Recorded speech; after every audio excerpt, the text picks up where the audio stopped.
श्रीहनुमत्कवचं सनत्कुमार उवाच। कार्तवीर्यस्य कवचं कथितं ते मुनीश्वर। मोहविध्वंसनं जैत्रं मारुतेः कवचं शृणु। यस्य सन्धारणात् सद्यः सर्वे नश्यन्त्युपद्रवाः। भूतप्रेतारिजं दुःखं नाशमेति न संशयः। एकदाहं गतो द्रष्टुं रामं रमयतां वरम्। आनन्दवनिका संस्थं ध्यायन्तं स्वात्मनः पदम्। तत्र रामं रमानाथं पूजितं त्रिदशेश्वरैः। नमस्कृत्य तदादिष्टमासनं स्थितवान् पुरः। तत्र सर्वं मया वृत्तं रावणस्य वधान्तकम्। पृष्टं प्रोवाच राजेन्द्रः श्रीरामः स्वयमादरात्। ततः कथान्ते भगवान् मारुतेः कवचं ददौ। मह्यं तत्ते प्रवक्ष्यामि न प्रकाश्यं हि कुत्रचित्। भविष्यदेतन्निर्दिष्टं बालभावेन नारद। श्रीरामेणाञ्जनासूनोर्भुक्तिमुक्तिप्रदायकम्। अथ कवचम्। हनुमान् पूर्वतः पातु दक्षिणे पवनात्मजः। पातु प्रतीच्यामच्छघ्नः सौम्ये सागरतारकः। ऊर्ध्वं पातु कपिश्रेष्ठः केसरीप्रियनन्दनः। अधस्ताद्विष्णुभक्तस्तु पातु मध्ये च पावनिः। लङ्काविदाहकः पातु सर्वापद्भ्यो निरन्तरम्। सुग्रीवसचिवः पातु मस्तकं वायुनन्दनः। भालं पातु महावीरो भ्रुवोर्मध्ये निरन्तरम्। नेत्रे छायापहारी च पातु नः प्लवगेश्वरः। कपोलौ कर्णमूले च पातु श्रीरामकिङ्करः। नासाग्रमञ्जनासूनुः पातु वक्त्रं हरीश्वरः। पातु कण्ठे तु दैत्यारिः स्कन्धौ पातु सुरारिजित्। भुजौ पातु महातेजाः करौ च चरणायुधः। नखान्नखायुधः पातु कुक्षौ पातु कपीश्वरः। वक्षो मुद्रापहारी च पातु पार्श्वे भुजायुधः। लङ्कानिभर्जनः पातु पृष्ठदेशे निरन्तरम्। नाभिं श्रीरामभक्तस्तु कटिं पात्वनिलात्मजः। गुह्यं पातु महाप्राज्ञः शक्तिनी अतिथिप्रियः। ऊरू च जानुनी पातु लङ्काप्रासादभञ्जनः। जङ्घे पातु कपिश्रेष्ठो गुल्फौ पातु महाबलः। अचलोद्धारकः पातु पादौ भास्करसन्निभः। अङ्गानि पातु सत्त्वाढ्यः पातु पादाङ्गुलीः सदा। मुखाङ्गानि महाशूरः पातु रोमाणि चात्मवान्। दिवा रात्रौ त्रिलोकेषु सदा गतिसुतोऽवतु। स्थितं व्रजन्तमासीनं पिबन्तं जक्षतं कपिः। लोकोत्तरगुणः श्रीमान् पातु त्र्यम्बकसम्भवः। प्रमत्तमप्रमत्तं वा शयानं गहनेऽम्बुनि। स्थले अन्तरिक्षे ह्यग्नौ वा पर्वते सागरे द्रुमे। सङ्ग्रामे सङ्कटे घोरे विराड्रूपधरोऽवतु। डाकिनी शाकिनी मारी कालरात्रिमरीचिकाः। शयानं मां विभुः पातु पिशाचोरगराक्षसीः। दिव्यदेहधरो धीमान् सर्वसत्त्वभयङ्करः। साधकेन्द्रावनः शश्वत् पातु सर्वत एव मां। यद्रूपं भीषणं दृष्ट्वा पलायन्ते भयानकाः। स सर्वरूपः सर्वज्ञः सृष्टिस्थितिकरोऽवतु। स्वयं ब्रह्मा स्वयं विष्णुः साक्षाद्देवो महेश्वरः। सूर्यमण्डलगः श्रीदः पातु कालत्रयेऽपि मां। यस्य शब्दमुपाकर्ण्य दैत्यदानवराक्षसाः। देवा मनुष्यास्तिर्यञ्चः स्थावरा जङ्गमास्तथा। सभयाभयनिर्मुक्ता भवन्ति स्वकृतानुगाः। यस्यानेककथाः पुण्याः श्रूयन्ते प्रतिकल्पके। सोऽवतात् साधकश्रेष्ठं सदा रामपरायणः। वैधात्रधातृप्रभृति यत्किञ्चिद् दृश्यते त्यलं। विद्धि व्याप्तं यथा केशरूपेणानञ्जनेन तत् यो विभूषोऽहमेषोऽहं स्वीयः स्वयमणुर्बृहत् ऋग्यजुः सामरूपश्च प्रणवस्त्रिवृदध्वरः तस्मै स्वस्मै च सर्वस्मै नतोऽस्त्यास्म समाधिना अनेकानन्तब्रह्माण्डधृते ब्रह्मस्वरूपिणे समीरणात्मने तस्मै नतोऽस्म्यात्मस्वरूपिणे नमो हनुमते तस्मै नमो मारुतसूनवे नमः श्रीरामभक्ताय श्यामाय महते नमः नमो वानरवीराय सुग्रीवसख्यकारिणे लङ्काविदहनायाथ महासागरतारिणे सीताशोकविनाशाय राममुद्राधराय च रावणानन्तनिदानाय नमः सर्वोत्तरात्मने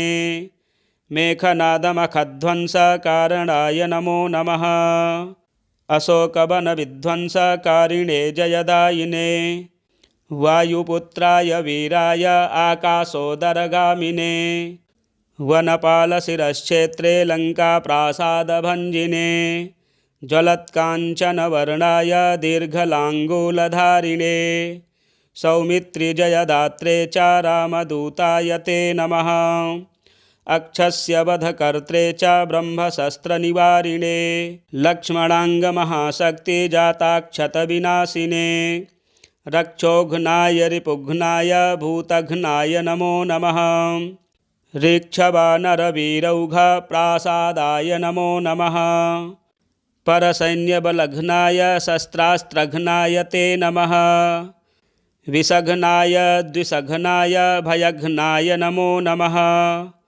महारिपुभयघ्नाय भक्तत्राणैककारिणे परप्रेरितमन्त्राणां मन्त्राणां स्तम्भकारिणे पयः पाषाणतरणकारणाय नमो नमः बालार्कमण्डलग्रासकारिणे दुःखहारिणे नखायुधाय भीमाय दन्तायुधधराय च विहङ्गमाय सर्वाय वज्रदेहाय ते नमः प्रतिग्रामस्थितायाथ भूतप्रेतवधार्थिने करस्थशैलशस्त्राय रामशस्त्राय ते नमः कौपीनवाससेतुभ्यं रामभक्तिरताय च दक्षिणासाभास्कराय सतां चन्द्रोदयात्मने कृत्याक्षतव्यथाघ्नाय सर्वक्लेशहराय च स्वाम्याज्ञापार्थसङ्ग्रामसख्यसञ्जयकारिणे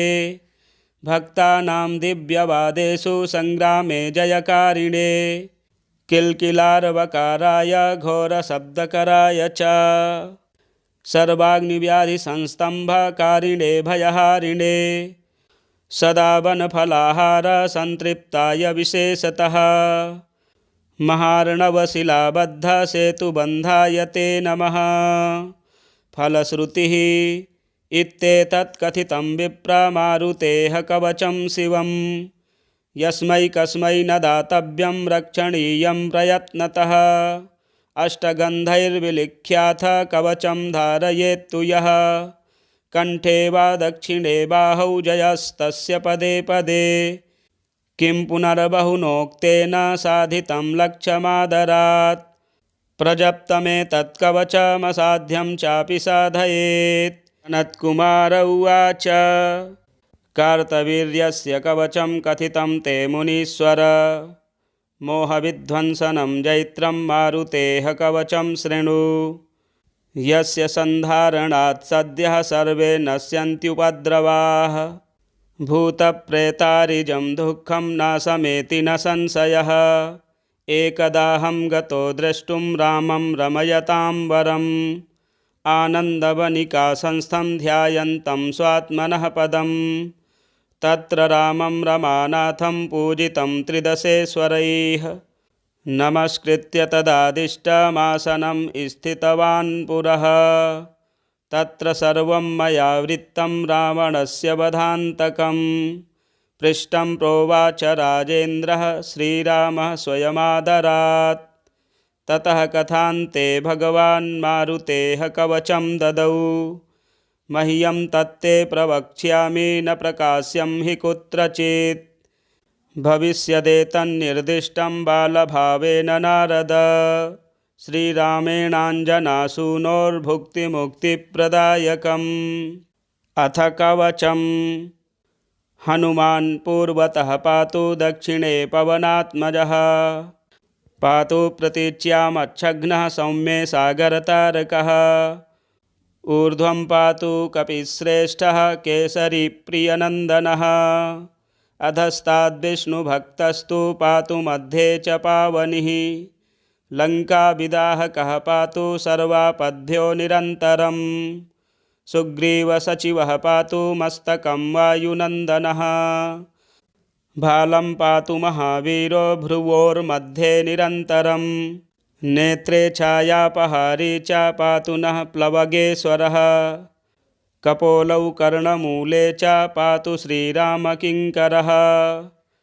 नासाग्रमञ्जनासूनुः पातु वक्त्रं हरीश्वरः पातु कण्ठे तु दैत्यारिः स्कन्धौ पातु सुरारिजित् भुजौ पातु महातेजाः करौ च चरणायुधः नखान्नखायुधः पातु कुक्षौ पातु कपीश्वरः वक्षो मुद्रापहारी च पातु पार्श्वे भुजायुधः लङ्कानिभर्जनः पातु पृष्ठदेशे निरन्तरम् नाभिं श्रीरामभक्तस्तु कटिं पात्वनिलात्मजः गुह्यं पातु महाप्राज्ञः शक्तिनी अतिथिप्रियः ऊरु च जानुनी पातु लङ्काप्रासादभञ्जनः जङ्घे पातु कपिश्रेष्ठो गुल्फौ पातु महाबलः अचलोद्धारकः पातु पादौ भास्करसन्निभः अङ्गानि पातु सत्त्वाढ्यः पातु पादाङ्गुलीः सदा मुखाङ्गानि महाशूरः पातु रोमाणि चात्मवान् दिवारात्रौ त्रिलोकेषु सदा गतिसुतोऽवतु स्थितं व्रजन्तमासीनं पिबन्तं जक्षतं कपिः लोकोत्तरगुणः श्रीमान् पातु त्र्यम्बकसम्भवः प्रमत्तमप्रमत्तं वा शयानं गहनेऽम्बुनि स्थले अन्तरिक्षे ह्यग्नौ वा पर्वते सागरे द्रुमे संग्रामे संकटे घोरे विराड्रूपधरोऽवतु डाकनी शाकनी मारी कालरात्रिमरीचिकाः शयानं मां विभुः पातु पिशाचोरगराक्षसीः दिव्यदेहधरो धीमान् सर्वसत्त्वभयङ्करः साधकेन्द्रावनः शश्वत्पातु सर्वत एव मां यद्रूपं भीषणं दृष्ट्वा पलायन्ते भयानकाः स सर्वरूपः सर्वज्ञः सृष्टिस्थितिकरोऽवतु स्वयं ब्रह्मा स्वयं विष्णुः साक्षाद्देवो महेश्वरः सूर्यमण्डलगः श्रीदः पातु कालत्रयेऽपि मां यस्य शब्दमुपाकर्ण्य दैत्यदानवराक्षसाः देवा मनुष्यास्तिर्यञ्चः स्थावरा जङ्गमास्तथा सभयाभयनिर्मुक्ता भवन्ति स्वकृतानुगाः यस्यानेककथाः पुण्याः श्रूयन्ते प्रतिकल्पके सोऽवतात् साधकश्रेष्ठं सदा रामपरायणः वैधात्रधातृप्रभृति यत्किञ्चिद्दृश्यते त्यलं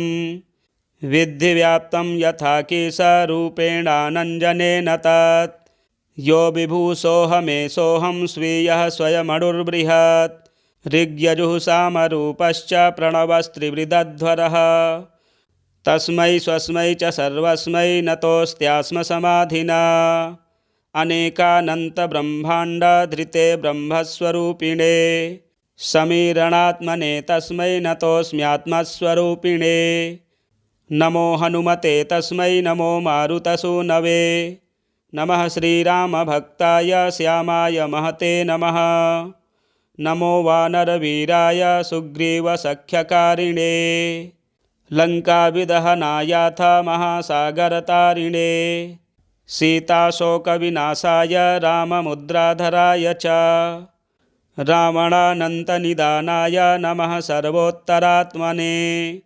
मेघनादमखध्वंसकारणाय नमो नमः अशोकवनविध्वंसकारिणे जयदायिने वायुपुत्राय वीराय आकाशोदरगामिने वनपालशिरश्क्षेत्रे लङ्काप्रासादभञ्जिने ज्वलत्काञ्चनवर्णाय दीर्घलाङ्गूलधारिणे सौमित्रिजयदात्रे च रामदूताय ते नमः अक्षस्य वधकर्त्रे च ब्रह्मशस्त्रनिवारिणे लक्ष्मणाङ्गमहाशक्तिजाताक्षतविनाशिने रक्षोघ्नाय रिपुघ्नाय भूतघ्नाय नमो नमः ऋक्षवानरवीरौघप्रासादाय नमो नमः परसैन्यबलघ्नाय शस्त्रास्त्रघ्नाय ते नमः विषघ्नाय द्विषघ्नाय भयघ्नाय नमो नमः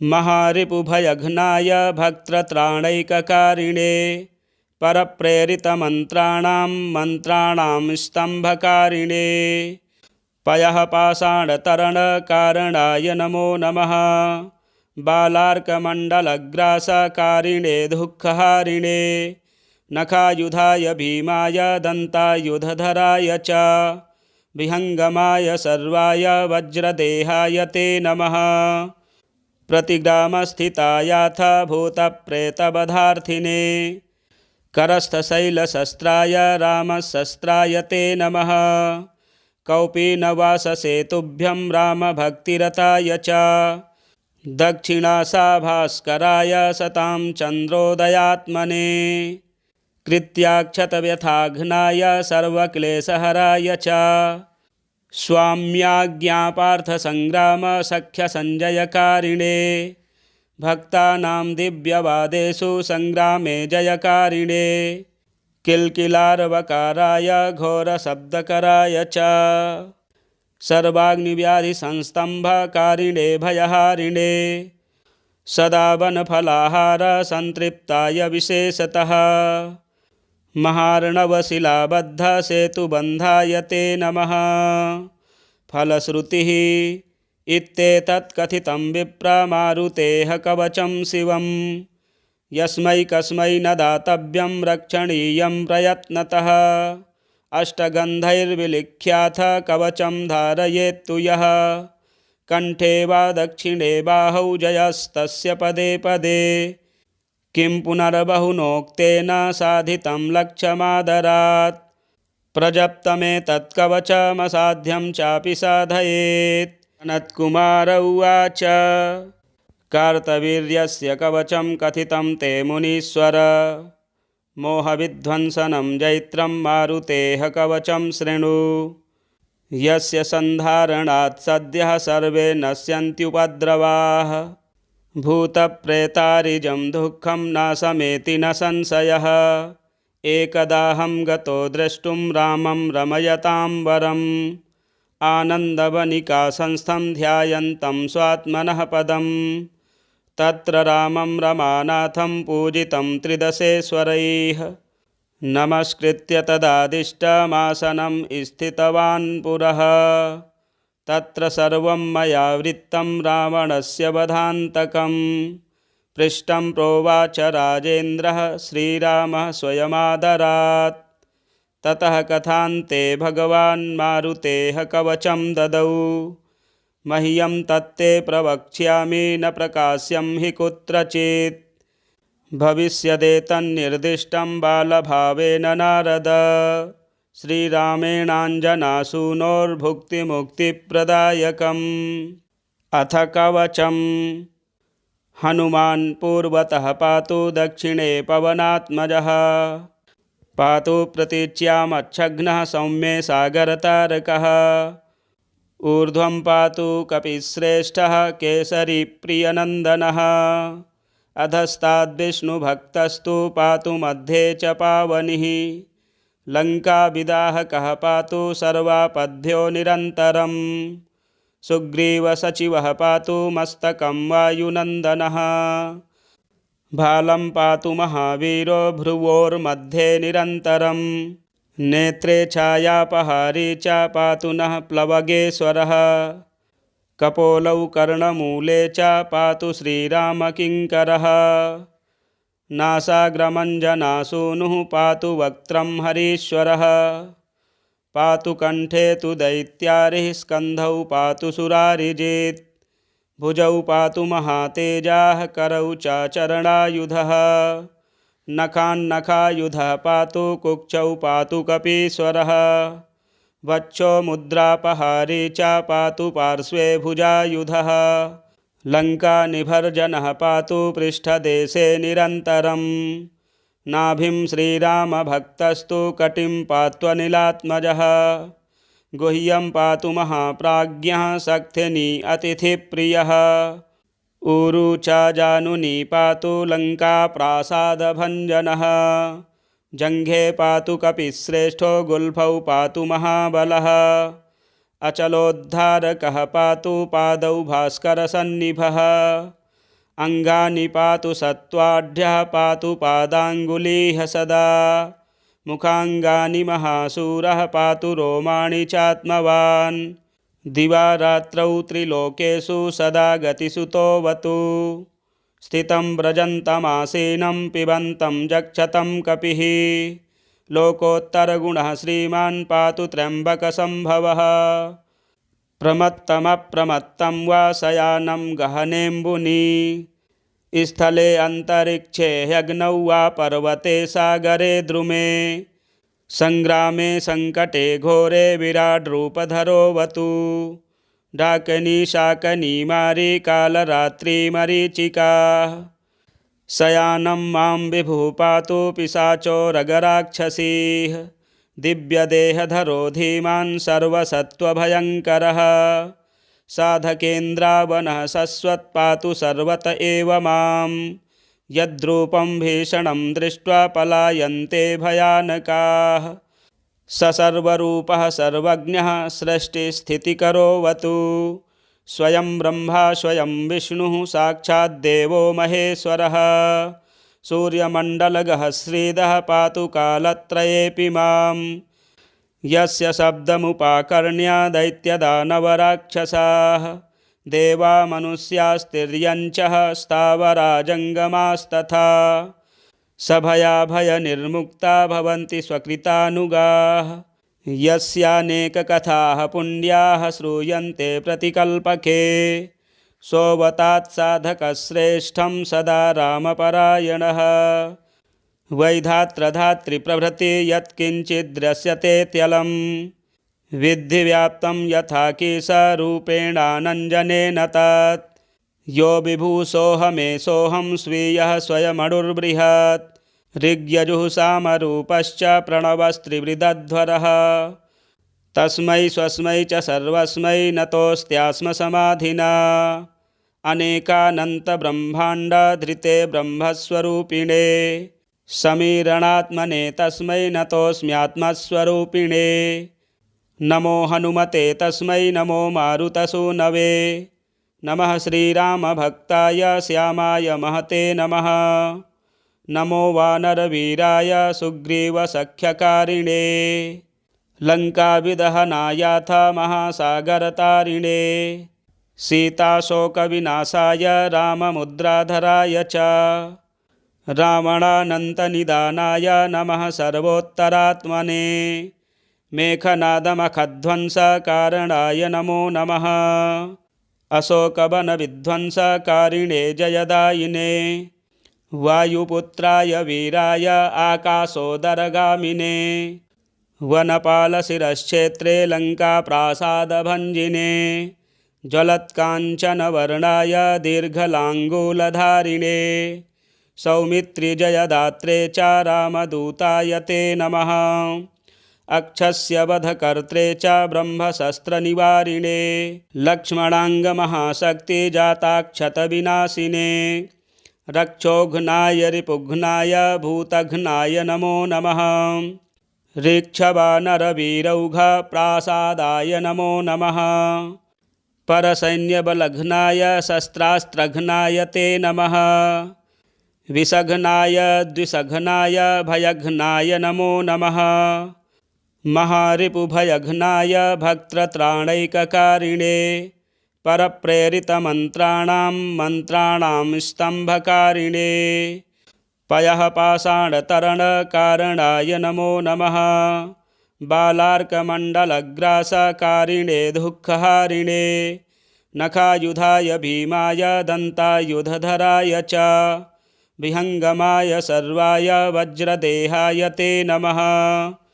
प्रतिग्रामस्थितायाथ भूतप्रेतवधार्थिने करस्थशैलशस्त्राय रामशस्त्राय ते नमः। कौपीनवाससेतुभ्यं रामभक्तिरताय च दक्षिणासाभास्कराय सतां चन्द्रोदयात्मने कृत्याक्षतव्यथाघ्नाय सर्वक्लेशहराय च स्वाम्याज्ञापार्थसङ्ग्रामसख्यसञ्जयकारिणे भक्तानां दिव्यवादेषु सङ्ग्रामे जयकारिणे किल्किलार्वकाराय घोरशब्दकराय च सर्वाग्निव्याधिसंस्तम्भकारिणे भयहारिणे सदा वनफलाहारसन्तृप्ताय विशेषतः महार्णवशिलाबद्धसेतुबन्धाय ते नमः। फलश्रुतिः इत्येतत् कथितं विप्रमारुतेः कवचं शिवं यस्मै कस्मै न दातव्यं रक्षणीयं प्रयत्नतः अष्टगन्धैर्विलिख्याथ कवचं धारयेत्तु यः कण्ठे वा दक्षिणे बाहौ जयस्तस्य पदे पदे किं पुनर्बहुनोक्तेन साधितं लक्ष्यमादरात् प्रजप्तमेतत्कवचमसाध्यं चापि साधयेत्।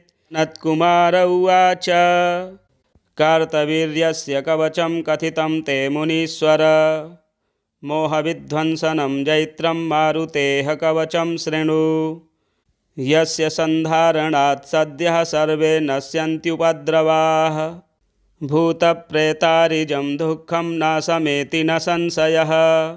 एकदाहं गतो द्रष्टुं रामं रमयतां वरम् आनन्दवनिकासंस्थं ध्यायन्तं स्वात्मनः पदम् तत्र रामं रमानाथं पूजितं त्रिदशेश्वरैः नमस्कृत्य तदादिष्टमासनं स्थितवान् पुरः तत्र सर्वं मया वृत्तं रावणस्य वधान्तकं पृष्टं प्रोवाच राजेन्द्रः श्रीरामः स्वयमादरात् ततः कथान्ते भगवान् मारुतेः कवचं ददौ मह्यं तत्ते प्रवक्ष्यामि न प्रकाश्यं हि कुत्रचित् भविष्यदेतन्निर्दिष्टं बालभावेन नारद श्रीरामेणाञ्जनासूनोर्भुक्तिमुक्तिप्रदायकम्।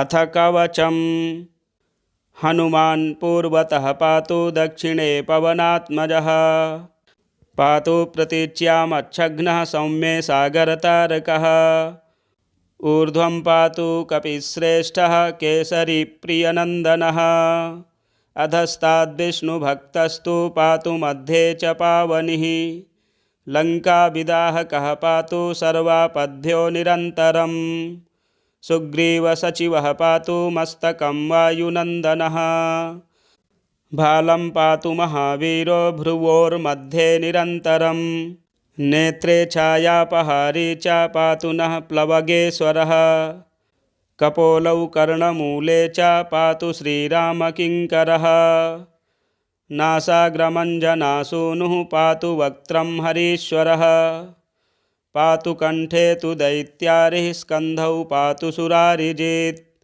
भुजौ पातु महातेजाः करौ च चरणायुधः नखान्नखायुधः पातु कुक्षौ पातु कपीश्वरः वक्षो मुद्रापहारी च पातु पार्श्वे भुजायुधः लङ्कानिभर्जनः पातु पृष्ठदेशे निरन्तरम् नाभिं श्रीरामभक्तस्तु कटिं पात्वनिलात्मजः गुह्यं पातु महाप्राज्ञः शक्तिनी अतिथिप्रियः ऊरु च जानुनी पातु लङ्काप्रासादभञ्जनः जङ्घे पातु कपिश्रेष्ठो गुल्फौ पातु महाबलः अचलोद्धारकः पातु पादौ भास्करसन्निभः अङ्गानि पातु सत्त्वाढ्यः पातु पादाङ्गुलीः सदा मुखाङ्गानि महाशूरः पातु रोमाणि चात्मवान् दिवारात्रौ त्रिलोकेषु सदा गतिसुतोऽवतु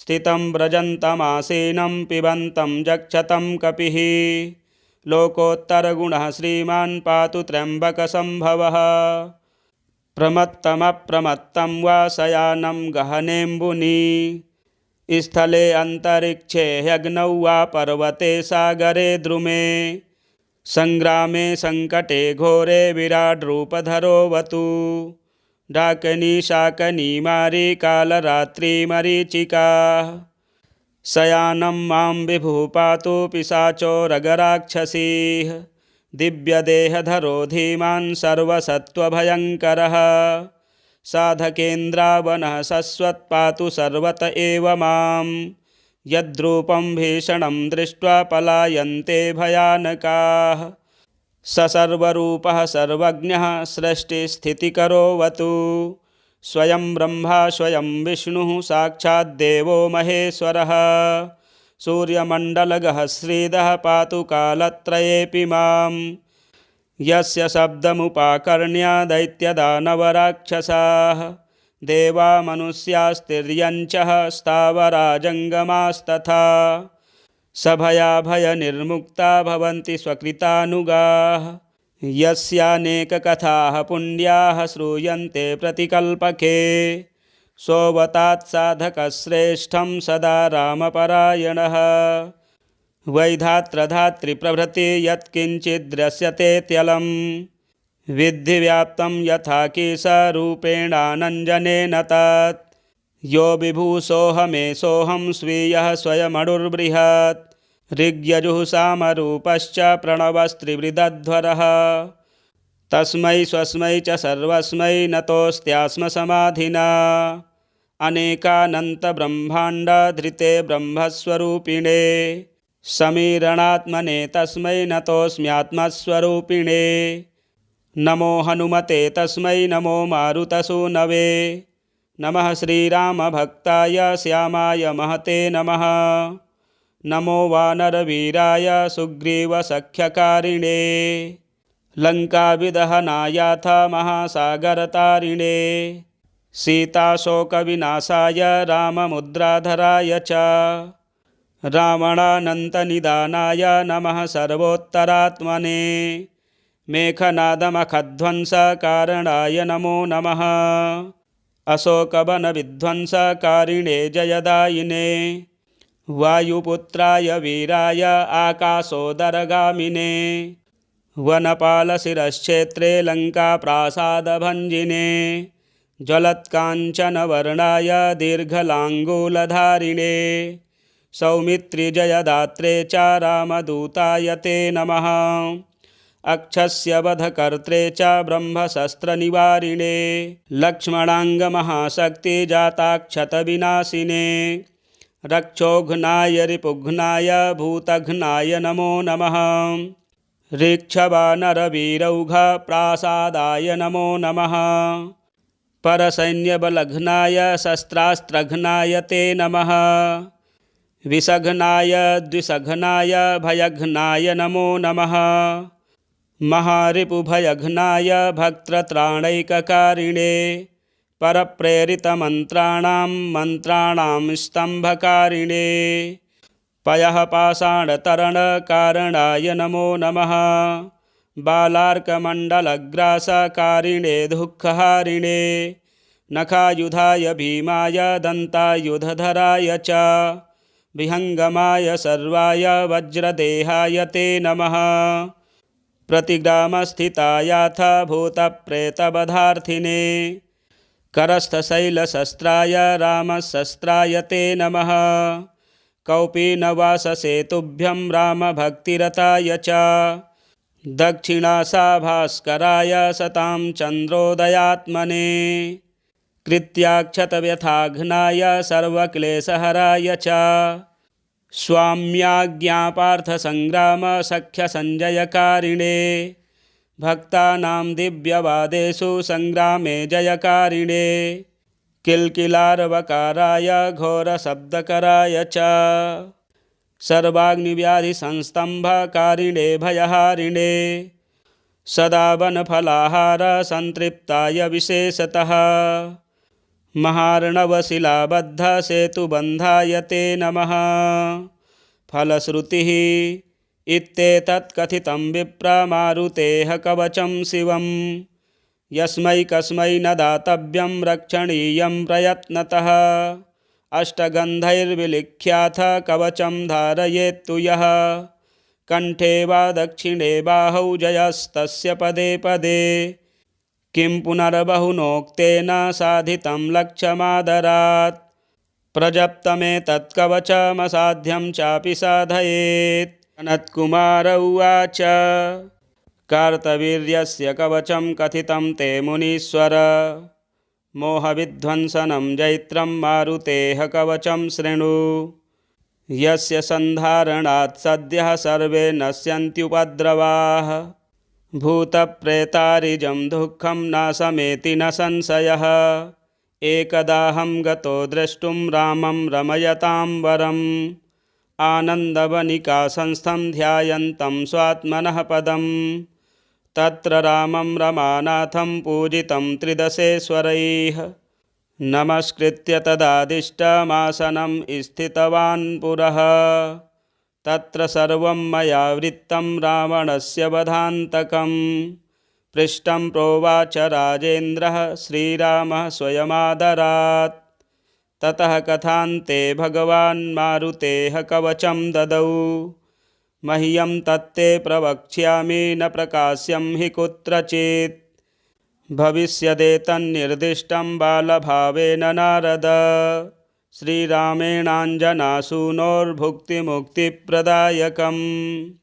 अथ कवचम् हनुमान् पूर्वतः पातु दक्षिणे पवनात्मजः पातु प्रतीच्यामच्छघ्नः सौम्ये सागरतारकः ऊर्ध्वं पातु कपिश्रेष्ठः केसरीप्रियनन्दनः अधस्ताद्विष्णुभक्तस्तु पातु मध्ये च पावनिः लङ्काविदाहकः पातु सर्वापद्भ्यो निरन्तरम् सुग्रीवसचिवः पातु मस्तकं वायुनन्दनः भालं पातु महावीरो भ्रुवोर्मध्ये निरन्तरम् नेत्रे छायापहारी च पातु नः प्लवगेश्वरः कपोलौ कर्णमूले च पातु श्रीरामकिङ्करः नासाग्रमञ्जनासूनुः पातु वक्त्रं हरीश्वरः पातु कण्ठे तु दैत्यारिः स्कन्धौ पातु सुरारिजित्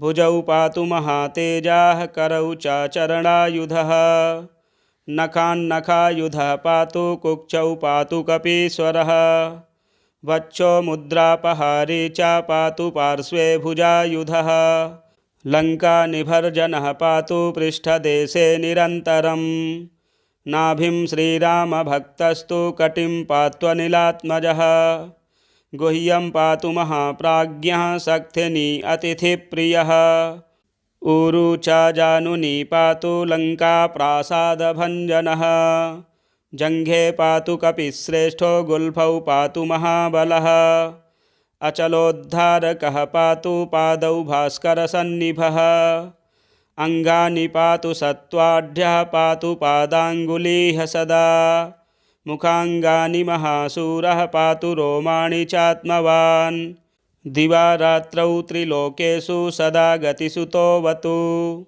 स्थितं व्रजन्तमासीनं पिबन्तं जक्षतं कपिः लोकोत्तरगुणः श्रीमान् पातु त्र्यम्बकसम्भवः प्रमत्तमप्रमत्तं वा शयानं गहनेऽम्बुनि स्थले अन्तरिक्षे ह्यग्नौ वा पर्वते सागरे द्रुमे संग्रामे संकटे घोरे विराड्रूपधरोऽवतु डाकनी शाकनी मारी कालरात्रि मरीचिका शयानं मां विभुः पातु पिशाचोरगराक्षसीः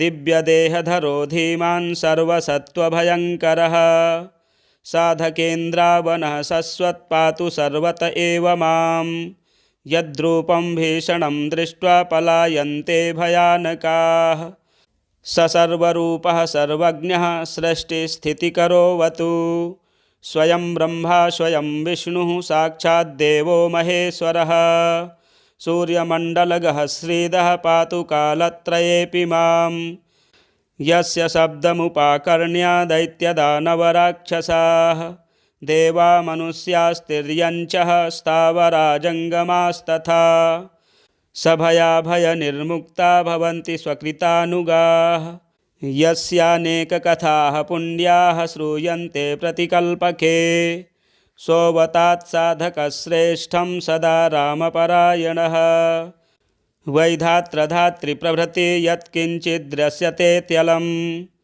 विद्धि व्याप्तं यथा केशरूपेणानञ्जनेन तत् यो विभूषोऽहमेषोऽहं स्वीयः स्वयमणुर्बृहत् ऋग्यजुः सामरूपश्च प्रणवस्त्रिवृदध्वरः तस्मै स्वस्मै च सर्वस्मै नतोऽस्त्यास्म समाधिना अनेकानन्तब्रह्माण्डधृते ब्रह्मस्वरूपिणे समीरणात्मने तस्मै नतोऽस्म्यात्मस्वरूपिणे नमो हनुमते तस्मै नमो मारुतसूनवे नमः श्रीरामभक्ताय श्यामाय महते नमः नमो वानरवीराय सुग्रीवसख्यकारिणे लङ्काविदहनायाथ महासागरतारिणे सीताशोकविनाशाय राममुद्राधराय च रावणानन्तनिदानाय नमः सर्वोत्तरात्मने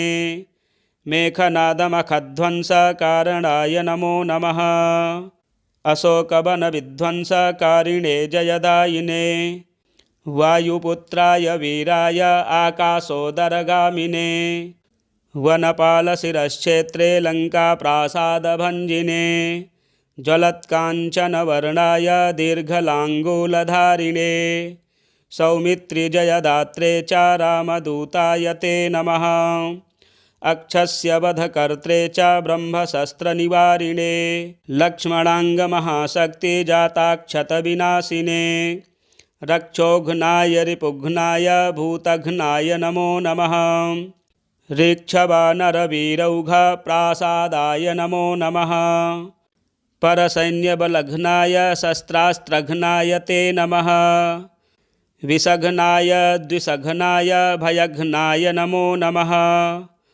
महारिपुभयघ्नाय भक्तत्राणैककारिणे परप्रेरितमन्त्राणां मन्त्राणां स्तम्भकारिणे पयः पाषाणतरणकारणाय नमो नमः बालार्कमण्डलग्रासकारिणे दुःखहारिणे नखायुधाय भीमाय दन्तायुधधराय च विहङ्गमाय सर्वाय वज्रदेहाय ते नमः प्रतिग्रामस्थितायाथ भूतप्रेतवधार्थिने करस्थशैलशस्त्राय रामशस्त्राय ते नमः कौपीनवाससेतुभ्यं रामभक्तिरताय च दक्षिणासाभास्कराय सतां चन्द्रोदयात्मने कृत्याक्षतव्यथाघ्नाय सर्वक्लेशहराय च स्वाम्याज्ञापार्थसङ्ग्रामसख्यसञ्जयकारिणे